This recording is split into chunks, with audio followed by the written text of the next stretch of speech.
그리고 오늘 그 수학 문화원의 네 번째 수학 문화 축제에 참석해 주신 여러분들과 만나게 돼서 너무나 반갑고, 그리고 특히 전 부담 없이 와서 그냥 아는 얘기를 해주면 된다 그래서 그렇게 편하게 생각하고, 지난주에 그 중국에 가서 그 학회에서 홍보 활동을 하고 왔는데, 강연자 스케줄을 보니까 그야말로 제가 존경하는 서강대학교 박승환 선생님, 도산대학교 박지일 교수님 등 그 기라성 같은 선배 교수님들 와 계셔서 제가 부담을 많이 갖고, 어저께 휴일인데 또 불구하고 학교에 아침부터 가서 저녁까지 발표 자료를 다시 다 만들어가지고 왔습니다. 오늘 제가 말씀드리고자 하는 내용은 수학문화원에 와서 어떤 얘기를 하면 좋을까 해서 우리 생활 속에 우리 사회 발전과 함께 그 안에서 수학이 어떤 역할을 했는지, 외국의 경우 또 한국의 경우를 균형 있게 정리해서 말씀을 드리도록 해보겠습니다. 아까 장원 교수님이 말씀해 주셨듯이 최근에 어떤 소재를 생각할까 하다가 최근에 번역을 한 사회수학 400년의 파란만장이라는 책에서 말씀 시작을 하겠습니다. 이 책은 제가 2000년에 일본에 들렀을 때 그때 충격적으로 본 그런 내용이어서 가지고 와서 좀 보다가 주위에 소개를 하니까 번역을 했으면 좋겠다고 해서, 그래서 번역을 해서 올해 나온 책인데요. 이 책의 기본 내용은 왜 모든 학생이 수학을 배워야 하나 하는 데서 한 질문에서 시작된 그런 내용입니다. 실제로 이 책의 저자인 나가다 노리오 교수님은 동경사범대학 수학교육과에 입학을 하신 분인데, 이분이 수학교육과를 다니시다가 도대체 왜 모든 학생들이 수학을 배워야 하나, 왜 자기가 수학을 가리키는 것을 학생들이 배워야 하나 하는 것에 대한 답을 내지 못해서 학교를 포기하고, 그러고 다시 동경교육대학에 입학을 해서 동경교육대학을 졸업하고 교사를 하다가 그 다음에 교육대학교의 교수가 되면서 수학을 가리키고, 그리고 수학을 가리키면서 자기가 느낀 생각들, 그리고 실제로 그걸 가리키는 것에 의미를 부여하기 위해서 은퇴하시고 나서 세계여행을 30여 번씩을 다니시면서 실제로 당신이 수학을 가리킬 때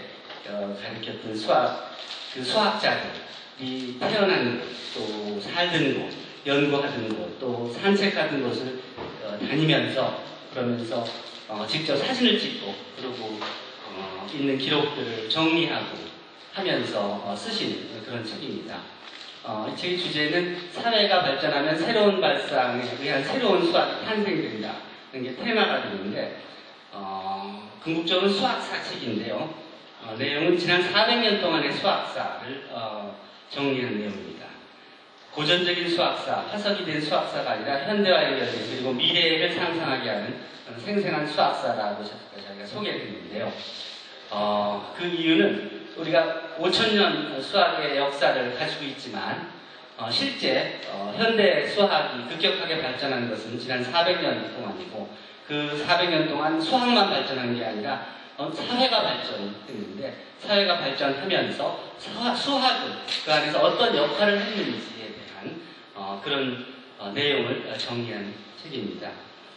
어쨌든 실제로 그 소재에 들어가기 전에 이전에 제가 어느 책에서 본 그런 카툰을 몇 가지 소개해보면, 서양 사람들은 이 동양에서 동양에서 전해진 이 발명품에 대해서 굉장히 감사하게 생각합니다. 많이 표현은 하지 않지만 그 동양에서 발견한 발명품 중에 중요한 게 이 말의 마구, 나침판, 배 고물기, 화약, 그리고 종이, 그리고 인쇄술, 더 나아가 금속활자, 이런 것들이 이 서양 사회에 미친 영향은 엄청납니다. 그 이전까지 서양은 동양보다 문화적으로나 경제적으로나 낙후되어 있는 그런 나라들이 이 화약, 그리고 인쇄술로 지식이 대중화되고 그리고 군사력을 강화해서 결국은 동양의 화약을 가지고 서양에서는 대포를 만들어서 또 총을 만들어서 그래서 결국은 아시아가 지난 100년 동안 그야말로 그 유럽, 서구에 아주 압도되는 그런 한 세기를 보내게 되었습니다. 여기서 우리가 흥미있게 느껴야 될 것은 이 대포, 이 포탄의 운동에 관한 이 대포, 이게 과학기술 발전에 결정적인 그런 기여를 하게 되고, 이 책이 바로 일본인들이 대포 사랑하는 그러니까 제가 10년 전에 일본에 가서 느끼는 게 일본의 여러 수학 책들, 뭐 중고등학교 책도 그렇고 대학 책도 그렇고 하면서 거기서 대포 얘기들이 굉장히 많이 나와서 좀 이상하다고 했었는데 사실은 이 총과 대포가 일본의 역사를 바꿔서 결국은 그 한국과 중국보다 문화적으로나 경제적으로나 낙후하던 나라가 그 단수일에 아시아에 식민지화하고 이 동아시아 아시아 공영론을 내놓고 거기에 리더가 되고자 하는 그런 야심을 품을 수 있는 그런 근거를 제공하게 된 것인데, 이 대포와 수학이 어떻게 밀접하게 관계가 있느냐 하는 것이 이 첫 번째 주제로 시작됩니다. 어쨌든 이 책은 우리가 수학의 5,000년 역사 중에서 지난 400년 동안의 역사, 즉 동양 수학 또 서양 수학이 나름대로 발전해서 그것이 서로 믹스업 되고 그리고 서양의 르네상스가 일어나면서 그러면서 이 첫 번째 그런 그 혁명적인 변화가 이 함수의 발견인데, 바로 함수가 바로 대포를 잘 쏘기 위해서 우리가 그 동양에서 전해진 그런 화약을 가지고 만든 대포가 제자리에 정확히 적중시키게 하기 위한 연구를 하기 위해서 수학이 바로 결정적인 연구를 했고, 그때부터 미적분학이 발전했다고 봐도 됩니다. 그 후에 다양한 사회 발전 과정에서 수학이 어떻게 기여했는지, 그러니까 서양 사람들은 이 수학이 얼만큼 중요한지를 그때부터 깨우치게 됐다고 봐도 과언이 아닐 것입니다. 이 책의 내용은 10세기에 동양과 서양의 수학이 이제 아랍에서 모여서 그것이 그리스와 이태리를 통해서 유럽으로 전파되는데, 제1장이 대포 소리와 함께 시작한 함수, 대포에서 움직임의 수학이 탄생하다, 이런 미적분을 생각하시면 됩니다. 2장에서는 30년간 군사 비밀로 여겨진 학문, 합법 기하이고, 그리고 실제로 이 군사 비밀에 대한 얘기라면 얘기할 게 굉장히 많은데요. 그러니까 아까 박상규 선생님께서 암호론도 말씀하시고 행렬론 말씀하셨는데, 이 행렬론도 실제로 근 30여 년간 군사 비밀로 여겨진 학문입니다.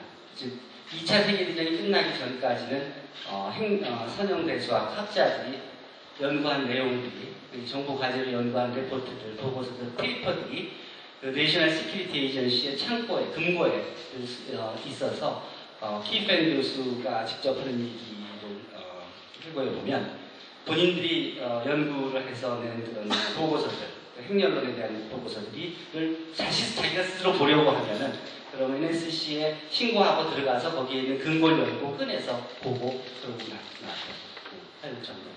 그것이 이제 2차 세계대전이 끝나고 그러고 그 다음부터 조금씩 알려지면서 그러면서 그 보편적인 학문이 되고, 그리고 모든 나라, 또 모든 대학에서 모든 수학 전공 학생뿐만 아니라 보통의 공학자 또 사회학자들이 배우는 그런 과목까지 확장이 된 겁니다. 어쨌든 전쟁과 수학의 발전은 굉장히 밀접한 관계를 갖고 있습니다. 또 3장에서는 도시국가의 번영과 부산론, 확률론, 그리고 사회부흥의 실마리 통계학, 여기는 전염병이 결정적인 동기를 제공했고, 또 대화재 피해에 대한 반성이 생긴 보험법, 런던 대화재가 바로 보험법을 발전시키는 동기를 제공했고요. 또 산책로에서 탄생한 위상수학, 이 이제 케니스버그의 그 브릿지 문제를 생각할 수 있겠죠. 또 농학 연구에서 시작된 추측 통계학, 또 변환법, 트랜스포메이션이죠. 세계 대전을 제어 컨트롤한 옵티마이제이션, 컴퓨터를 이용한 수학, 또 계량학, 또 정보화 사회의 정탐, 암호학, 또 법과 수학, 또 문학과 수학, 등등 새로운 발상의 수학, 이런 식으로 또 학제간의 연구 등등의 내용 소개하고 있습니다. 그 내용 중에 앞에 부분을 1장의 서문을 간단히 보면, 새로운 시대, 무기가 새로운 시대를 연다, 대포 소리와 함께 시작한 함수라는 소제목으로 시작되는데요. 전쟁의 역사는 우수한 무기 개량의 역사라고 말할 수 있다. 몇십 년을 걸쳐서 단련한 칼의 달인도 일주일 동안 정도 배운 보통 사람의 총과 대포를 당하지 못했다. 그 예가 1575년 일본 나가시노성에서 오다 노부나가의 군대가 다케다 가스요리에 숙달된 기마병 1만 5천 명을 물리친 전투다. 등등 해서 이 오다 노부나가에 부하였던 도요토미 히데요시가 마침내 전국시대를 마감시키고 또 일본을 통일했으며, 그리고 이런 과정에서 이 수학이 큰 몫을 담당했다. 그런데 바로 여기 일본이 대포에 대한 사랑을 시작할 수밖에 없는 게, 이전까지 아시아의 후진국이었던 이 나라가 이 대포의 위력을 느끼면서 이 대포를 제대로 쏘기 위해서는 포병이 필요하고, 그 사람들의 기초가 수학이고, 그리고 그 해석대로 함수론이고 미분이고 적분이고 하는 것을 알았기 때문에 이후에 서양 수학에 대한 그런 개념들을 갖게 됐는데, 결정적인 건 일본의 수학이 이 1600년 전까지는 일본의 수학이 전혀 존재하지 않습니다. 일본의 수학책은 1600년 전에 나온 책은 하나도 없습니다. 임진왜란이 비록 생기고, 임진왜란의 한때 일본인들이 한국에 와서 여러 가지 전리품들을 확보해 가는데, 그 전리품이 세 가지가 중요한 전리품으로 일본인들이 삼고 있습니다. 그 세 번째가 도자기라고 합니다. 그 도자기가 일본에 얼만큼 영향을 미쳤냐 하면, 네덜란드에 가보시면 그 네덜란드가 부흥하게 된 게 도자기들로 에서부터 시작됐는데, 그 사람들이 이제 그 전까지는 나무 그릇 같은 거 먹다가 이제 도자기로 밥을 먹기 시작하면서, 음식을 하면서 그 사람들 문화 수준이 완전히 달라지죠. 그리고 그것이 그 나라의 강성의 시작인데, 그런 일본은 그런 그 나라의 도자기를 팔면서 이제 무기를 배웠다고 생각합니다. 도자기. 그 다음 두 번째로 중요한 게 인쇄술입니다. 인쇄술을 한국에서 배워간 게 인쇄술입니다. 그게 결정적인 일본 발전의 동기였고, 그렇다면 첫 번째 가장 일본인들이 가치 있게 치는 임진왜란에 조선으로부터 취득한 그런 전과가 가장 큰 수학이 무엇입니까? 그 첫 번째가 산서책, 조선의 산서를 1등으로 치고 있습니다. 저도 그 말을 굉장히 의외였는데, 이 일본은 그 전에 수학이라는 에 대한 전혀 개념이 없었던 거입니다.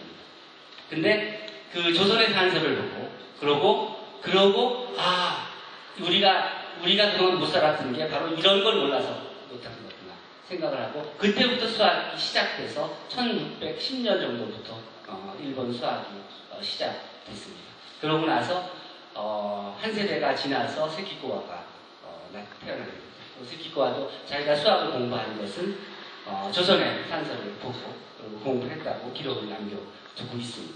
어쨌든 이 서양의 영향과 조선의 산서가 일본의 시작이고 이때부터 수학과 과학에 대한 그런 그 중요성을 깨닫고 또 과학기술, 특히 무기에 대한 관심을 가지고 나서 그로부터 몇백 년 만에 아시아의 패권을 달리하고 그리고 우리가 그거의 그런 중요성을 느끼지 실감하지 못했던 우리는 100년 전에 굉장히 어려운 그런 시기를 보내고 그리고 그 어려운 20세기를 다 보낸 후 지금 21세기를 순조롭게 시작하고 있습니다. 21세기는 그 100년 전과는 아주 다른 그런 시기가 될 것이라고 생각합니다. 그 이유는 우리도 수학과 과학 또 기술의 중요성을 인식하고 특히 우리 학생들이 열심히 수학을 공부하고 있기 때문에 저는 그런 앞으로의 100년은 이전과는 아주 다른 그런 100년이 될 것이라고 생각하고 있습니다. 또 하나 나중에 말씀드리죠. 자, 일단 간단히 그 책에 대한 얘기를 마치고 오늘 그 주된 주제로 우리나라로 다시 돌아와서 우리나라의 그 우리나라의 그 수학 중에서 조선 산학에 대해서는 많은 학자들이 오랫동안 연구를 해오시고 그래서 제가 어떤 부분을 기여할 수 있을까 관심을 가지고 찾아보다가 한국의 근대 수학에 대해서는 별로 연구를 해놓으신 분들이 없으셔서 거기에 관심을 가지고 자료들을 찾게 됐습니다. 그래서 정리된 내용 몇 가지를 소개해드리겠습니다. 저는 오늘 한국 근대 수학의 개척자들에 대해서 소개를 하겠습니다. 말씀을 드리자면 이상서 선생, 안종화 선생, 유일선 선생, 최규동 선생, 안윤영 선생, 장기원 선생, 이막 선생, 최윤식 선생 이런 분들이 한국 수학의 근대 수학의 개척자라고 토부를 수가 있는데 그 근거에 대해서 말씀드리도록 하겠습니다. 그리고 마지막으로 우리 근대 수학에 우리가 조인해서 어떤 성과를 그동안 이루어왔고 또 앞으로 한국 수학자들, 또 한국 수학 교육자들이 어떤 비전을 가질 수 있을까에 대한 하나의 그런 모델을 제시해 보도록 하겠습니다. 먼저 이런 책들이 1600년대부터 저희가 지금 현재 남아 현존하는 조선의 산서들입니다. 여러분들이 그동안 서양 수학만 가르치시다가 서양 수학, 특히 수학자들도 제가 옛날에 배울 때는 교과서에 서양 수학자들만 쭉 나와 있어서 그래서 몇 년 전에 10년 전쯤에 수능 시험에 들어갔을 때 이제 소재로 동양 수학자들을 좀 다루게 되는데 그 전에 제가 쓰는 책에서도 이렇게 소개를 했었고 그랬었는데 그 후에 이제 특히 동양 수학자, 특히 한국의 조선 산학자들에 대한 관심이 높아져서 여러 가지 그런 소재들이 교과서에 소개되고 그리고 또 웹사이트에서 쉽게 찾을 수 있게 돼서 굉장히 다행스럽다고 생각합니다. 이런 연구들은 여러분들이 특히 전국에서 모이신 우수한 선생님들이시고 하시니까 잘 아실 것이고 또 웹사이트에서 이름만 치시면 금방 관련된 내용들을 찾으실 수 있을 거니까 그 내용은 시간 관계상 스킵을 하고 근대 수학 과정부터 말씀드리도록 하겠습니다. 근대 수학에서 제가 이 내용들이 논문 한 10편 정도에 관련되는 내용들이라서 이걸 다 1시간 안에 설명드릴 수는 없을 거라고 생각하고 또 그럴 필요도 없고 선생님들은 언제나 그 자료를 찾아서 보실 수 있으니까 특히 이런 논문들이 웹사이트에서 무료로 지식정보 라이브러리에서 무료로 제공되기 때문에 쉽게 찾아서 보실 수 있습니다. 저는 중요한 그런 사람들과 중요한 기여를 간단히만 말씀드리고 관심 있으신 분들, 궁금하신 분들 이름을 적어뒀다가 검색하시면 관련된 언제 태어나서 언제 돌아가시고 어떤 기여했고 자세한 그런 내용을 쉽게 찾으실 수 있을 것입니다. 어쨌든 이 근래 여러분들 TV에서 호머 허버트라는 사람 얘기를 많이 들었을 겁니다. 호머버트. 이분이 우리나라 근대 수학을 처음 가르치신 분이라고 해도 과언이 아닙니다. 이분이 한국에서 이제 서양 학문을 제대로 가르치기 위해서 미국 정부에 정식으로 그 우수한 교사를 보내달라고 초청장을 보내서 그래서 미국 교육부 장관이 추천해서 오신 분입니다. 아이비리그 졸업생이고 그리고 제대로 학사학위를 가지고 있는 그런 분입니다. 그 이전에 여러분들이 선교사들이 왔지만 그런 분들은 이런 분들하고는 수준이 많이 다르죠. 특히 교육적 내용에서. 그리고 성교가 목적이었고 이분은 교육자이신 분이고 이분이 이제 조선 최초의 근대식 관학 교육기관인 유경공원이 로열 잉글리시 스쿨입니다. 영자가 영어한테 영자입니다. 유경공원을 처음 만들어서 이때 이제 여러 우리 조선의 성각자들을 가르치게 되죠. 그 중에 배운 사람이 누구죠? 여러분이 이름을 알만한 그런 조선 시대 성각자, 그 중에는 긍정적인 분도 있고 부정적인 분도 있고 하는데 그런 분들이 여기서 유경공원에서 배우시게 됩니다. 절반은 이미 관직에 공무원들 중에서 우수한 사람들이 있고 절반은 이제 따로 신입생을 뽑아서 같이 섞어서 가르칩니다. 이 허버트에 대해서 최근에 허버트의 한국의 사랑, 한국에 대한 기여, 여러 가지 아리랑을 세계 최초로 소개한 분이고 등등 해서 많이 언론에 노출되고 있습니다. 그 이전에 누구도 발굴하지 않았는데 저희가 수학에서 이분들을 발굴해서 그래서 소개하기 시작한 게 한 5, 6년 됐으니까 저희도 어느 정도 기여를 한 거라고 생각합니다. 어쨌든 그 후에 그리고 이분이 수학도 가르쳤습니다. 물론 수학 전문가는 아니지만 그런 영향으로 1895년에 성균관에서 최초로 수학과 과학이 교과 과정에 들어가고 그것이 필수 과목으로 지정돼서 관학에서는 최초로 과학과 수학이 필수 교과 과정에 들어가고 필수 과목이 되게 한 기여를 하신 분이 이상서 선생님입니다. 이상서 선생님. 이분이 어떤 분인지에 대해서 여러분들이 많이 들어서 알고 계실 겁니다. 헤이그 밀사 사건, 헤이그의 밀사로 특사로 보내진 그런 밀사고 이준 열사는 이분을 보좌하기 위해서 따라가셨던 분이에요. 이분은 과거 대과를 붙으신 분입니다.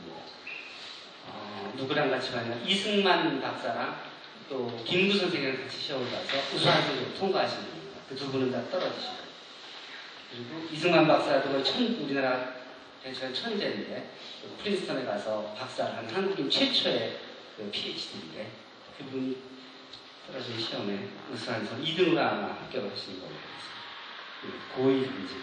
이분이 한 수학의 기하가 굉장히 큽니다. 그 다음이 이제 유일선 선생님입니다. 이분은 한국인 최초의 수학 학사입니다. 학사. 동경이과대학에서. 그 다음에 여러 가지 이제 제가 조사한 내용들이 있는데 통변학교, 훈동 법관양성서 관리부학교에서 수학을 어떻게 가르쳤는지, 시무학교에서 산술물리 기하를 1899년부터 가르쳤고, 한성법학교에서 수학을 어떻게 가르쳤고, 평양사립 대성학교에서 수학을 분수, 구적, 배수, 기하, 후기, 삼각법, 측량, 물리, 화학, 식물을 가르쳤고, 등등 수학이 어떻게 디스트리뷰 되는지, 배지학당, 이화학당, 숭실대학, 보성전문학교 등등 여러 학교들이 조사를 했는데 논문도 나와 있으니까 여러분들이 간단히 보시면 되실 겁니다. 어쨌든 이상수 선생의 기여는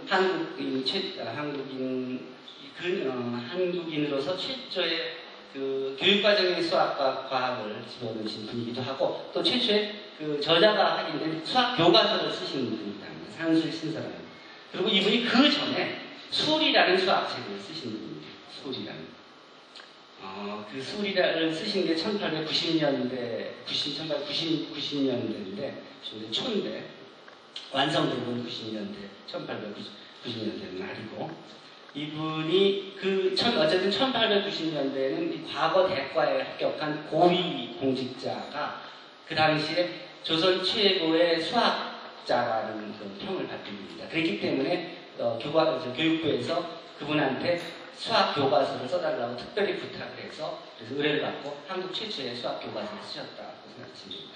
그 이전에도 1895년에 수학 교과서가 있긴 했지만 그거는 저자 없이 그냥 일본 책을 그냥 번역한 그런 책이고 이분은 적어도 거기에 본인의 그 생각을 집어넣어서 쓰신 분이고 그에 앞서서 수리라는 조선 산학과 수리정원을 완전히 이해하고 수리정원과 또 근대 수학을 공부하고 삼각법까지 포함하는 고등수학을 스스로 공부하시고 그 책을 남겨놓으셨습니다.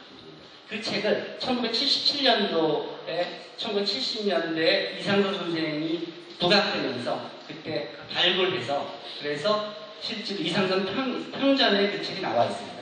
독립운동가들이 만든 책입니다. 근데 그게 수학책인지 아무도 몰라요. 지나갔던 거예요. 그리고 30년이 지나서 비로소 그 책을 찾아서 그 내용을 분석하고 그 책의 가치가 밝혀진 게 지금 1, 2년밖에 안 됐습니다. 어쨌든 대단하신 분입니다. 근데 이분만 대단한 줄 알았더니 안정화 씨라고 1860년생인데 이상선 선생은 그보다 10살인 1870년생입니다. 이 두 분이 똑같이 1894년에 대과에 합격하신 분입니다. 이분도 근데 이분이 수리를 쓰시고 또 산술 신선한 수학책 교과서를 쓰셨을 때 비해서 이분도 마찬가지로 대과에 붙으신 분인데 이분이 수학정경 저료갈집이라는 수학책을 1882년에 쓰신 분이시기도 합니다. 이런 그 고위 간집자들이 그 당시에 수학에 그 관심을 가지고 이 근대수학을 받아들이고자 했던 건 굉장히 획기적인 그런 내용입니다. 그래서 이분들에 대한 내용들에 대해서는 최근에 올해 3월에 서울대학교 수학과 수리과학부 소식지에도 소개가 됐고 그리고 웹에서 잘 찾으실 수 있습니다. 근데 이분이 수학만 하신 게 아니라 이 수리란 책, 그러니까 표지가 이렇게 생겼어요. 수리란 책. 이게 1888년부터 쓰기 시작하셔서 1899년에 마무리가 되신 책인데 책이 표지가 이렇게 돼 있어요. 표지가 이렇게 돼 있으니까 이게 수리라고 써있는데 처음에 명분이 어떻고 뭐 차쇠고증, 첩차고증, 뭐 영육 뭐 이렇게 써있으니까 이게 수학하는 저희도 이게 수학책인지 모르는데 이 독립운동하든 정치하고 하던 사람들이 군인들이 이 책이 수학책인 거는 생각도 못하고 그리고 그냥 표지를 집어넣어서 그 인쇄했는데 그 사람들도 이게 수학책인지 모르고 수학하는 사람은 수학책인지 모르고 지나가는 겁니다. 그러고는 이 책이 멸실된 줄 알고 있었던 책을 최근에 찾은 겁니다. 근데 이분이 이 책만 쓰신 게 아니라 산술신상 교과서도 쓰셨고 백승호처럼 물리학 책도 쓰셨습니다. 이것도 한국 최초의 그 근대 물리학 책입니다. 화학 계몽초라고 이런 화학책도 썼어요. 식물학이라는 식물학 책도 썼습니다.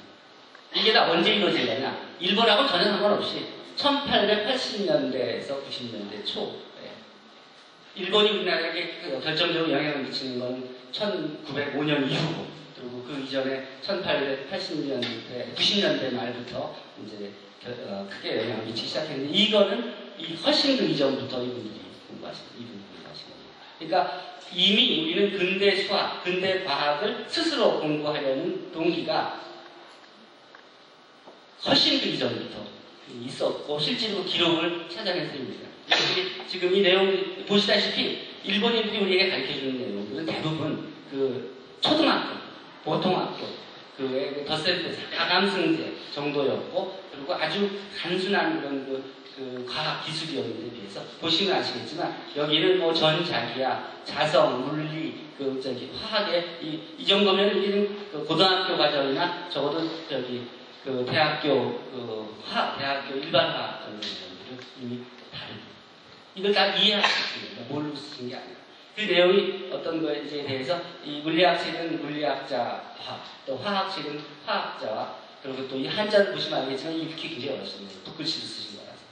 식물학자는 그 생물학자하고 같이 해석을 해서 그 내용 분석해서 논문으로 내고 있습니다. 식물학은 이미 논문 나왔고 화학계몽초는 써밀트 했고 그리고 백승호초는 최근에 간신히 원전을 구해서 분석을 시작했습니다. 물론 산수신수와 수리에 대해서는 수리는 산술이자 수리에 대해서 홍성사 선생님하고 같이 또 홍영희 선생님하고 같이 해석을 해서 그 내용을 소개한 바 있습니다. 어쨌든 이분의 역할이 굉장히 큽니다. 그전에 전혀 알려지지 않았었지만 단지 독립운동가가 아니라 한국 근대가 그래서 이분은 저도 잘 몰랐었는데 박성래 선생님 한국 과학사학자, 한국을 대표하는 과학사인 박성래 선생님이 한국 수학교육의 아버지가 이상선 선생님이라고 동아일보에다 쓰신 적이 있습니다.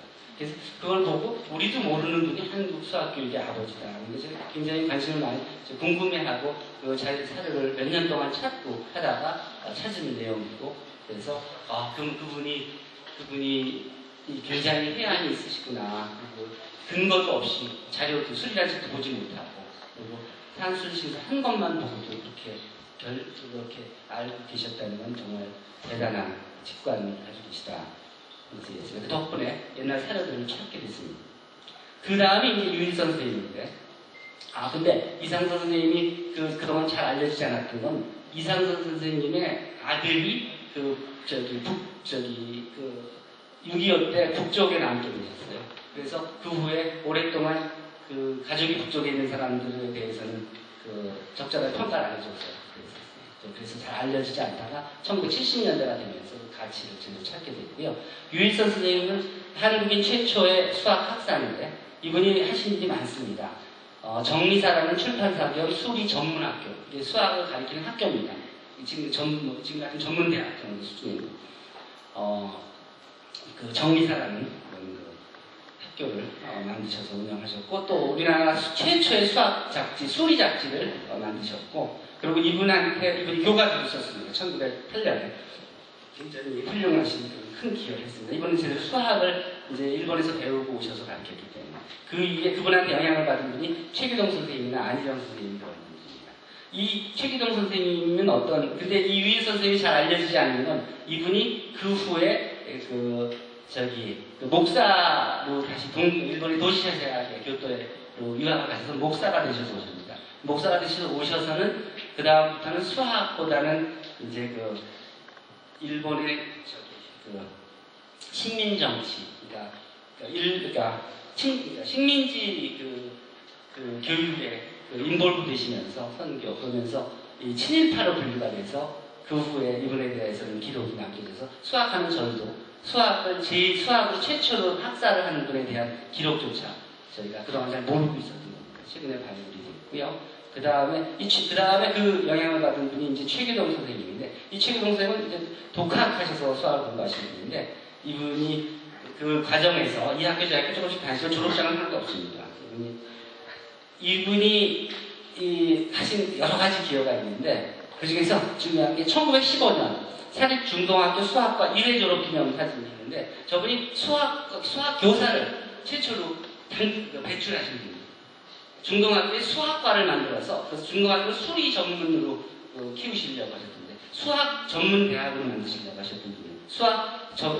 이과 중심 대학을 만드는 게 궁극적인 목표셨고 이분이 1915년 중동학교에 수학과 1회 졸업장을 배출합니다.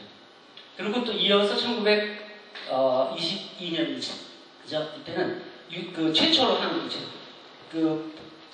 우수한 학생을 뽑아서 고백한 분이죠. 이 학생은 수리학 전공에 3개년간 일본 유학생으로 명함. 그래서 수학 전공하라고 3년 동안 장학금을 주어서 일본 유학을 보내기까지.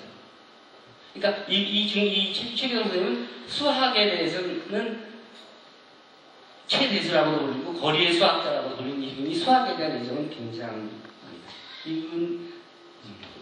안희정 선생님도 물론. 안희정 선생님은 경성 고보를 나오신 분입니다. 경성 중학교, 지금 같은 경기고등학교죠. 이분은 굉장히 또 다른 튼튼한 백그라운드를 가지고 계신 분이에요. 이 두 분이 중동학교를 대표하는 두 분의 선생님이셨고, 최강 선생님도 교장 선생님이셨고, 그 학교는 적어도 장안에서 당시의 수학 제일 잘 가르치는 학교로 평가했습니다. 유희선 선생님이 기여한 게 1905년에 이 수리학 잡지라는 이 잡지를 만들었습니다. 보시면 아시겠지만 이 내용이 이 선생님이 만든 내용이 수리학 잡지 제목 보시면 여기 보면은 산술 문제 해설, 산술 신 강의, 그 다음에 이과로 이제 물리화학, 생물 같은 화학 뭐 화약이 어떻고 또 바람이 어떻고 공기는 어떻고 이게 처음 나온 전문이라서 그 개념을 처음으로 이제 소개하게 됩니다. 여기 중요한 건 수학이 절반 이상입니다. 이게 뭐 원론, 명수법, 그러니까 숫자를 읽는 방법, 뭐 가법, 감법, 이제 가감승제부터 여러 가지 이런 책을. 근데 이분이 이제 친일 반민족 행위를 자료 선정 최근에 확정이 됐는데 그 이후로 이런저런 이유 때문에 잘 쉬쉬하면서 별로 얘기하지 않을 수 있기 때문에 여러분들이 잘 모르셨기 때문에. 그리고 중요한 분이 아서 베커라는 분입니다. 아서 베커라는 분입니다. 이 아서 베커가 어떤 분이냐면 한국에 온 서양 최초의 교육 전문가라고 합니다. 특히 이과를 전문가. 아까 이제 하버드 선생님하고는 또 다른 이분은 미시간 대학교 물리학 박사입니다. 근데 물론 처음에 선교사로 올 때는 이 숭실학당에 1900년대 초에 이 숭실학교 온 이분은 그 당시에 그냥 이 선교사 같이 고등학교 졸업하고 그리고 대학교 뭐 입학한 후에 한국에 와서 이 선교 활동을 하다가 대학교 좀 다니다가 물리학 전공하고 대학을 다니다가 아니지 이분은 대학을 졸업하고 온 분입니다. 그러니까 그 이전 사람들이 보는 선교사들이 그냥 대학에 입학하거나 고등학교 졸업하고 선교하러 왔다가 선교하면서 뭐 수학도 가르치고 영어도 가르치고 뭐 가는 사람이라고 한다면 이분은 알비온 대학에서 학사하고 물리학을 학사하고 그러고 한국에 와서 숭실학교 선생님을 합니다. 그러니까 이분이 적어도 학생들을 가르칠 때 수학, 물리, 화학 등은 제대로 가르칠 수 있는 그 최초의 이과 전문 선생님입니다. 이분이 그래서 숭실학교에는 교과과정에 수학이 많습니다. 자기 혼자 하는 것이 아니라 자기하고 자기 애인 같이 왔고 또 자기 친구하고 또 친구의 부인까지 같이 왔습니다. 그러니까 여러 명이 한꺼번에 와서 그 제대로 수학을 가르치는 그런 분입니다. 그래서 숭실학교의 그 수학 수준이 굉장히 높습니다. 그 당시 내용도 많고 이분이 그 후에 이제 선교 활동을 끝내고 일본에 다시 미국에 가서 미시간 대학에 가서 또 석사하고 돌아와서 이제 그 숭실학교를 대학으로 만듭니다. 그러고서는 좀 있다가 연세대학교 연희전문에서 수물과가 만들어지면서 수물과의 교수로 스카우트가 됩니다. 초대 학과장으로. 연희전문 수물과를 만든 분이고 초대 학과장이고 거기서 제대로 수학 교육을 합니다. 그때는 이미 석사학위가 있는 물리학 석사학위가 있는 상태죠. 그래서 수물과의 뭐 장기현 선생님과 등등이 다 이분한테 배우시는 분입니다. 그러고 또 몇 년 있으시다가 다시 연구년으로 그 미시간 대학에 가서 물리학으로 박사학위를 하고 그러고 돌아와서 연희전문 교수랍니다. 그러니까 그 당시에 한국에 미시간 대학교 물리학 박사가 가르치고 있었으니까 그 연희전문 그러니까 수물과 다른 데는 그런 사람들 보기 힘들 때였죠. 그러니까 그 당시에 그 수학을 제대로 가르칠 수 있는 사람 중에서 최고 수준의 사람이었습니다. 이분이 기여한 게 아주 많죠. 신영욱 선생을 또 장기현 선생을 배출했고 또 이춘호 선생님을 교수로 또 뽑았고 이춘호 선생님은 한국인 최초의 수학 석사입니다. 수학 석사. 이분은 고등학교 때 그 선교사의 추천으로 유학을 가셔서 그래서 오하이오에서 학사를 하시고 그리고 오하이오 웨슬리언 대학에서 학사를 하시고 오하이오 스테이트 유니버시티에서 석사를 하시고 박사과정을 좀 하시다가 그 아마 퀄리파이에 떨어지셨는지 몇 년 있다가 그냥 멈추고 돌아오셨습니다. 돌아오셔서 연희전문 교수 하셨습니다. 하시고 그리고 연희전문에서 굉장히 큰 기여를 하셨죠. 한국인 최초의 수학 석사입니다. 그리고 나중에는 서울대학교 총장을 하십니다. 경성대학교 2대 총장 하십니다. 그 다음이 이제 연령상으로는 최윤식 선생님입니다. 근데 실제로는 장기현 선생님이 이제 수학자로서도 크게 기여를 하십니다. 연희전문의 교수로. 그러니까 아서 베커한테 배우고 또 이춘호 선생한테 하고는 약간의 오버랩이 있는데 그리고 이제 일본에 전문학교니까 전문학교 마치고 일본에 가서 도호쿠 대학에서 박사학위를 학사학위를 하시고 그리고 오셔서 이화여대에서 한 10년 교수를 하시다가 연희전문의 교수로 가셔서 연희전문에서 큰 기여를 많이 하십니다. 그러다가 해방이 되시고 그리고 이제 제2대 대한수학회 회장을 하시게 되는데요. 이 장기현 선생님이 일치될 때는 이제 수학자로서는 가장 최고 수준이었다고 봐도 됩니다. 한국 중에. 그 다음에 해방이 되면서 큰 기여를 한 분이 이인학 선생님입니다. 이인학 선생님에 대해서는 우리나라 유일에 지금 우리 그 과천에 가면은 과천 과학관이 있는데 과학관에 가면은 이 그 각 분야에서 크게 기여한 그런 과학자들을 명예전당에서 선출하는데 명예전당에 있는 유일한 수학자가 이인학 선생님. 이분이 한국인 최초의 이학 박사입니다. 한국인 최초의. 그리고 한국인으로서 최초의 서양 수학 잡지의 저널에 논문을 발간하신 분입니다. 이분, 그리고 이인학 선생님 다음에 이제 한국 수학에 기여하시게 되신 분이 최윤식 선생님입니다. 최윤식 선생님은 이인학 선생님이 박사학위 받으신 그 다음에, 또는 그 1, 2년 상간에 서울대학에서 1호 수학 박사입니다. 또 한국에서 배출한 최초의 이학 수학 박사입니다.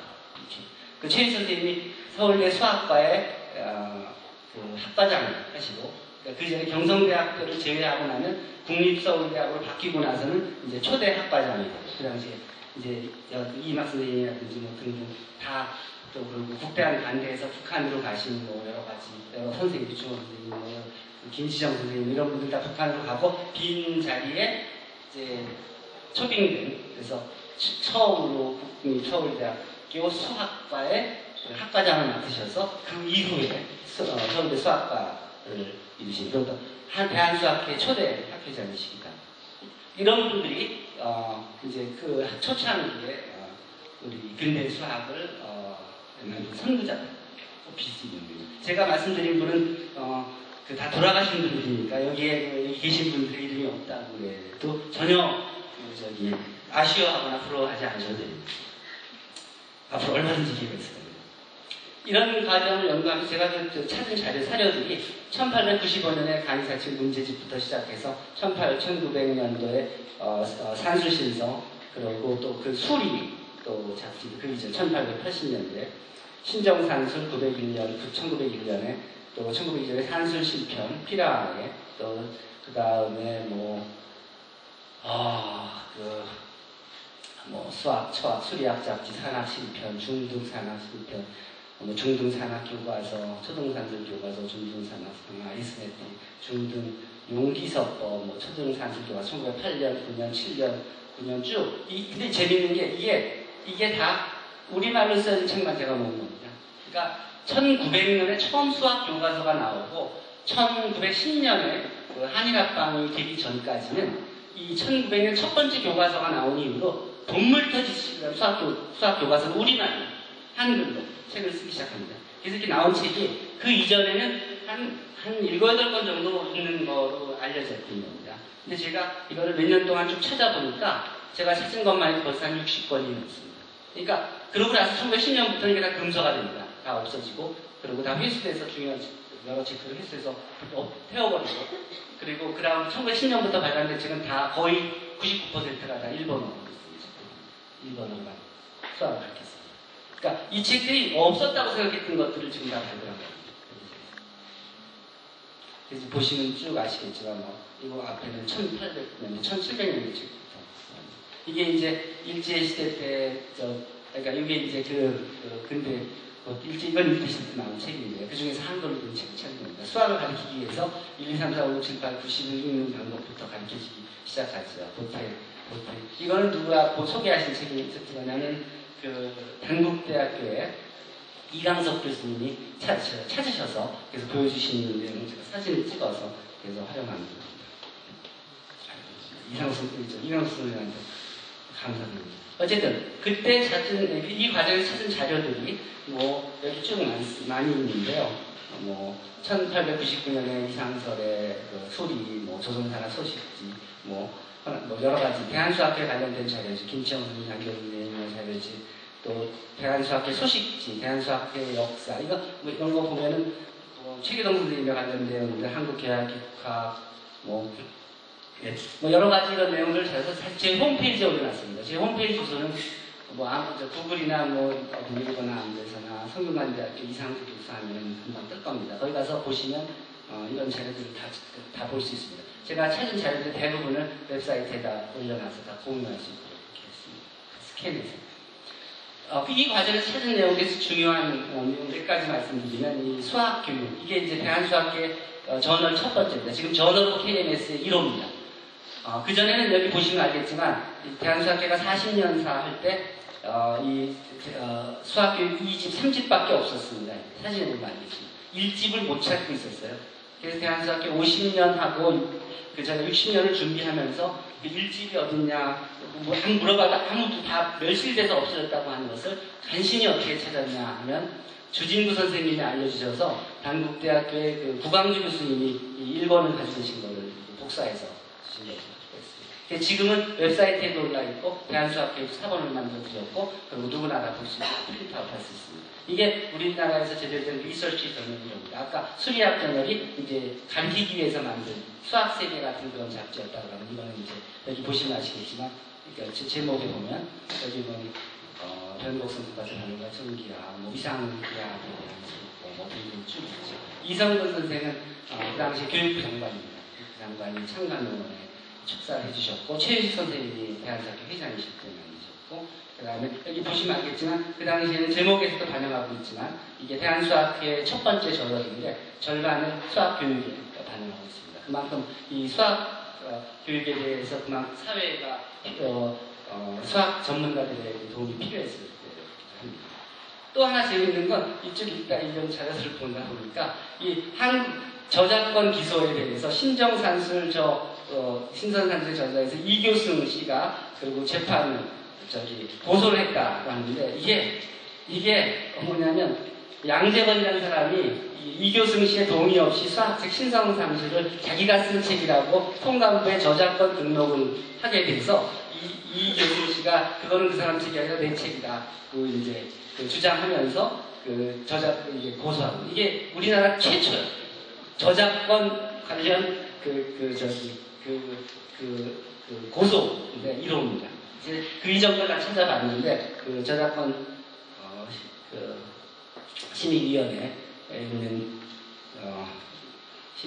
연구소장하고도 통화를 해봤는데 이게 1호입니다. 그래서 이것은 다양한 법학하고 연결이 됩니다. 자, 그 다음에 이제 한 10분 정도 남았으니까 마무리 짓도록 하겠습니다. 20세기 한국 수학이 그 후에 이제 그런 선구자들의 기여로 대한수학회가 창립총회를 갖고 이게 1970년대입니다. 이거는 사단법인을 이제 만들어서 이제 여기 수학사랑의 사단법인이듯이 정식으로 공적 기관이 되는 거죠. 그리고 이건 성균관대학교에서 갖습니다. 그리고 여기에 박세희 선생님이 수학자가 신문에 나기도 하고 그리고 돌아가신 김정수 선생님이 또 지금 현재 ICM을 유치하신 김단 선생님이 아주 젊으실 때, 40대 초반일 때, 그 당시 사진도 있고, 여기 나오시는 분들이 다 대한수학회 문마선 회장님, 기왕 선생님, 정동영 선생님, 이사계 선생님, 다 이정일 선생님, 장건수 선생님, 다 기라성 같은 선배입니다. 다 대부분 다 대한수학회 회장님이나 부장님이나 중요한 역할을 하셨던, 곽지우 전산사 선생님, 소장님 하셨던 이런 분들이 이제 이거는 이제 대한민국 수학자와 북한 수학자들 그리고 연변에 있는 조선족 수학자들 중국에 있는 북경에 있는 조선족 그런 수학자들 같이 중국에서 컨퍼런스 1회 컨퍼런스를 했습니다. 이것은 지난 2, 3년 전에 그 샌디에고에서 가진 재미과학자와 재미수학자 컨퍼런스인데 이때만 해도 이제 21세기죠. 이때만 여기 보시면 제일 많은 분은 필드 상무자 리스트입니다. 이분은 노벨상 수상자입니다. 노벨 경제학상 수상자입니다. 이분들이 같이들 다 수학자들이고요. 이분들이 같이 모여서 같이 컨퍼런스를 할 정도로 한국 수학이 발전했습니다. 자, 그렇다면 이제 앞으로 21세기의 수학은 어떨까? 자, 이미 이제 21세기에 접어든 지 10년, 퍼스트 디케이드를 보내고 2011년입니다. 대한수학회가 이제 그야말로 크게 성장해서 올해 또 내년에 후년 이건 이제 단순히 대한수학회 하나가 아니라 여기 있는 분들은 대한수학회 회장님, 한국수학교육학회 회장님, 대한수학교육학회 회장님, 여성수리과학회 회장님, KSIL 회장님, 응용수학회, 생명 바이오매스 학회 회장님, 뭐 암호 학회 회장님 다들 그 수학 관련 단체 전체 조인트 컨퍼런스를 퍼스트로 처음으로 갖게 된 그런 데고 또 이전에는 대한수학회와 미국수학회가 조인트 컨퍼런스를 이화에 대해서 가졌고 또 이어서 대한수학회와 중국수학회가 지난 봄에 충칭에서 그 조인트 컨퍼런스를 가졌고 이미 한국 수학은 양적으로는 SCI급 저널의 퍼블리케이션에서 세계 11위를 마크하고 있고 그리고 중등 수학에서의 한국 학생들 수준은 세계 최고 수준이라고 해도 사실 과언이 아닙니다. 그리고 앞으로 내년에는 아까 보여드렸듯이 이크민 국제수학교육자 대회가 이 코엑스에서 지금 내년 딱 이맘때 열리게 됩니다. 세계 최고 수준의 수학교육자들이 4,000명에서 5,000명 사이가 참석하게 돼 있거든요. 여러분들은 정말 세계 최고 수준의 수학교육 연구, 또 실제 교수법, 테크놀로지, 또 교재 등을 접하게 되신 기회를 갖게 됩니다. 지난주에 중국에서 이크민에 대해서 홍보를 한 결과 상하이 지역에서는 교사 200명을 모아서 상하이 북경에서는 출판사가 지원해줘서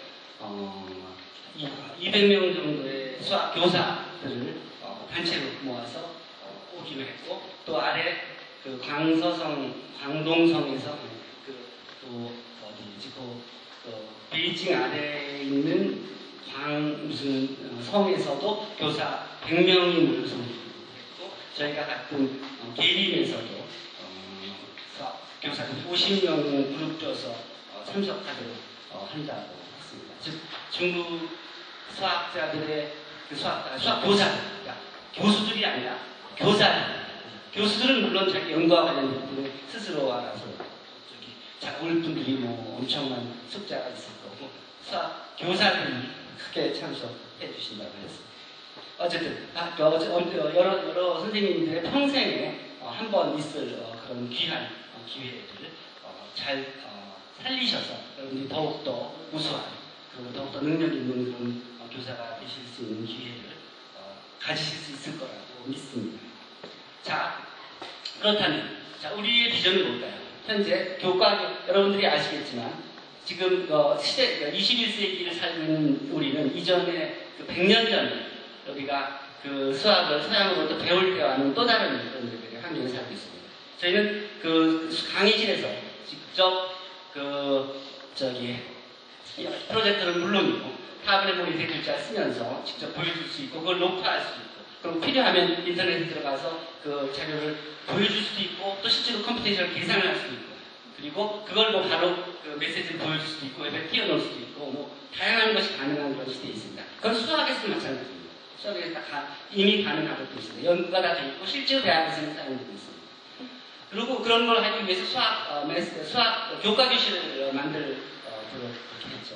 실제로 이거는 여러 선생님들의 바람도 있었지만 저도 이쪽에 그 자문하는 분으로 들어가서 그 김창경 비서관이 있을 때 그분들을 설득했고 그런 것이 구현이 돼서 여러분들이 교과 교실을 만들어진 겁니다. 이것들이 저희가 그때 제시했던 이런 교과 교실 모델입니다. 여러분들이 그 큰 변화를 이미 느끼시고 있고 또 그걸 많이 적극적으로 활용하시고 계시고 믿습니다. 그리고 그 교과 교실들이 이런 것들을 채워줘야 된다고 하고 그때 모델로 제시했던 것 중에 하나가 이 수학문화에서 가지고 있는 그런 교과서였습니다. 자, 그럼 마지막으로 앞으로 그렇다면 이제 그런 그렇게 교육 환경도 변했고 그리고 연구 환경도 변했고 연구 역량도 변했고 자 그렇다면 우리가 여기서 어떻게 브레이크스루를 만들어서 그 단지 10등 밖에 머무는 데서 벗어나서 세계를 리드할 수 있는 어떤 분야를 창출할 수 있을까? 우리가 대한민국이 수학이 없으면 어느 축이 하나 무너진다 하는 소리를 들으려면 그럼 도대체 우리는 어떤 쪽에서 능력을 발휘할 수 있을까?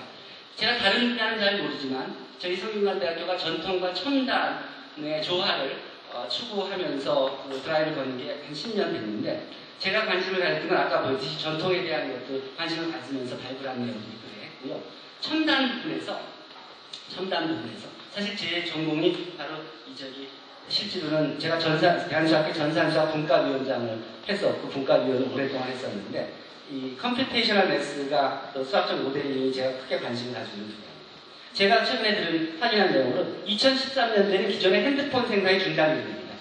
2015년에는 국민 대부분이 스마트폰을 사용할 겁니다. 지금 핸드폰을 가지고 계신 분들이 몇 년 후만 되면 아마 그 핸드폰을 사용하지 3G 핸드폰이 그러니까 2G 핸드폰은 지금 못 쓰고 있죠. 3G 핸드폰도 아마 SKT인가는 몇 달 전부터 못 쓰게 하려고 했다가 반발 때문에 몇 달이 연기됐죠. 즉 지금 쓰고 있는 일반 3G 핸드폰도 조만간 몇 년 안 돼서 쓰겠고 2015년쯤 되면 대한민국에서는 아마 여기 전체가 99%가 아마 스마트폰을 쓰고 계실 거라고 있습니다. 이런 상황에서 도대체 그렇다면 그런 나라가 많지 않거든요. 그래서 저는 그 스마트폰을 이용해서 하는 매스에 대해서 관심을 가졌습니다. 모바일 매스인데. 그래서 실제로 그런 그런 도구들을 개발해서 뭐 그래프도 그리고 행렬 계산도 하고 뭐 고립값도 구하고 역행렬도 구하고 디터미넌트도 구하고 하는 것들을 도구를 만들어서 실제로 모바일에 썼습니다. 그 모바일에서 쓰려니까 모바일에 모든 소프트웨어가 집어넣으려고 그러니까 그 시간도 모바일 그 메모리 용량 한계도 있고 프로그램 몇 개 깔면 매스메티카를 예를 들어서 우리 핸드폰에 깔면은 되게 벅벅거릴 수밖에 없을 테니까 다른 방법을 찾다가 아이디어를 낸 게 그 다음 서버에다가 프로그램을 갖다 놓고 그리고 모바일에서는 명령만 주면 그쪽에서 계산돼서 그래프를 갖다 주고 우리가 답을 이런 인테그레이션 디터미넌트를 구하라 명령하면 그쪽에 답을 보내주고 계산을 거기서 또 하는 식으로 그래프를 그려라 접근값을 구해라 도함수 구해라 명령만 주면 그 계산을 그쪽에서 답을 보내주면 어떨까 해서 실제로 가동을 했습니다. 그것이 가능하다는 것이 확인돼서 실제로 이렇게 계산이 지금 보다시피 이런 것들이 다 서버에서 돌아갑니다. 즉 아이디어는 이쪽 핸드폰에서 명령을 주면 컴퓨터에서 서버에서 계산해서 답을 주는 그런 거죠. 그래서 그런 내용들이 지금 보다시피 뭐 행렬을 주면 디터미넌트를 구해주고 뭐 노름을 구하기도 하고 벡터에 그리고 뭐 여러 가지 그런 내용들을 했습니다. 모바일 스테이지 리니에지라고 하는데 이런 내용을 가지고 소개했습니다. 실제로 제가 또 저희가 하는 그런 저는 매트릭스 처리가 제 전공인데 제가 제 분야에서 알려지는 건 이런 쪽으로 알려져 있습니다. 한국에서는 또 다른 쪽으로 소개되어 있을지 모르지만 근데 제가 한 내용들이 그래서 기본 뭐 여러 가지 내용이 있는데 시간이 이제 1분밖에 안 남았으니까 마무리 짓자면 모바일에서 수학을 할 수 있다는 걸 실제로 보여준 그런 도구들이 다음과 같이 있습니다. 그러니까 주소를 보시면 아시겠지만 그 안드로이드 마켓에 들어가셔서 SKQ 매트릭스를 한번 검색해 보십시오. 아까 스마트폰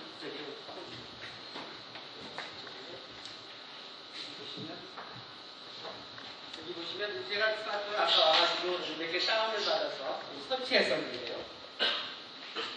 예를 들어서 뭐 그냥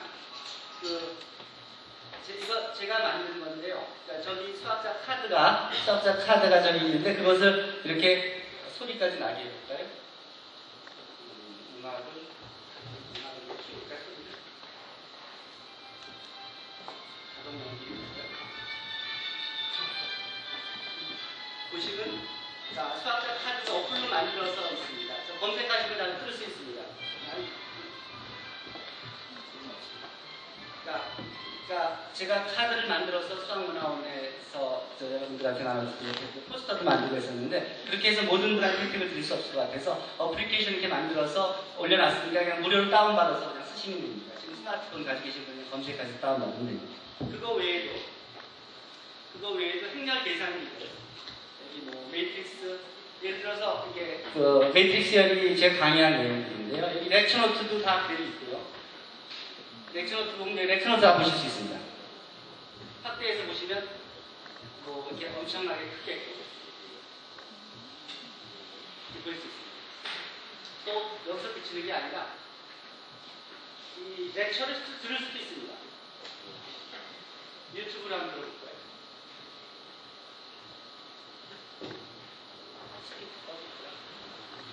보시면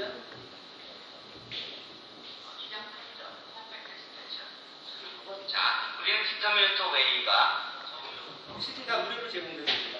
한 학기 제가 지난 학기에 한 학기 내내 강의한 거 다 집어넣습니다. 그러니까